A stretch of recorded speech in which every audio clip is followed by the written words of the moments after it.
पानी का बहाव बड़ा तेज है, लेकिन जो पानी की मतलब मिकदार है, पानी की मिकदार बहुत कम हो गई है। मैं आपको दिखाऊं कि इस वक्त मैं जो रावी पुल है उसके बिल्कुल पुल के मैं नीचे खड़ा हूँ, ठीक है, और पानी की तादाद काफी कम हो चुकी है।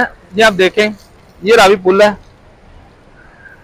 ये रावी पुल है और ये 12 दरिया, ये 12 दरिया। और मैं अगर आप थोड़ा सा जूम करके दिखाऊं, ये देखें जनाब, ये वो लोग हैं जो डूबते हैं, ठीक है। जब डूबते हैं तो फिर अदारों के ऊपर, फिर जो हमारे मतलब हमारे रेस्क्यू करने वाले लोग होते हैं उनके ऊपर आवाजें उठाते हैं, उनके ऊपर इल्जाम लगाते हैं कि जी हमें ये बचाते नहीं है। लेकिन आप ये देखें, बिल्कुल किनारे के अंदर, किनारा भी दूर है, लेकिन ये लोग बिल्कुल दरिया के पेट के अंदर बैठे हुए हैं, ठीक है। लेकिन इनको अपनी जान की कोई फिक्र नहीं है, अपनी जान की कोई फिक्र नहीं है, इसके बावजूद भी ये लोग बैठे हैं। और ये लोग रेस्क्यू वाले हैं, सिविल डिफेंस वाले हैं, ये जो बंदे बैठे हैं, इन्होंने इनको रेस्क्यू किया, काफी लोगों को रेस्क्यू किया, लेकिन उसके बावजूद भी लोग अपनी अपनी जगह पे बैठे हुए हैं, ठीक है। कोई किसी को किसी की फिक्र नहीं है।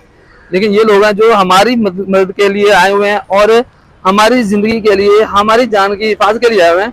लेकिन ये लोग इनके साथ तावन करने की बजाय उल्टा इनके ऊपर इल्जाम लगाते हैं, इल्जाम तराशी करते हैं कि जनाब ये लोग सही नहीं है, ये हमारी मदद नहीं करते। लेकिन जब आप भाई खुद अपनी मदद खुद नहीं करोगे, आप खुद को अपनी जान की जरूरत नहीं है, तो फिर दूसरे क्या कर सकते हैं। तो आप हमें देख रहे थे सोशल अफेयर पाकिस्तान न्यूज़ पर, हमें अपनी दुआ में याद रखिएगा। अल्लाह हाफिज।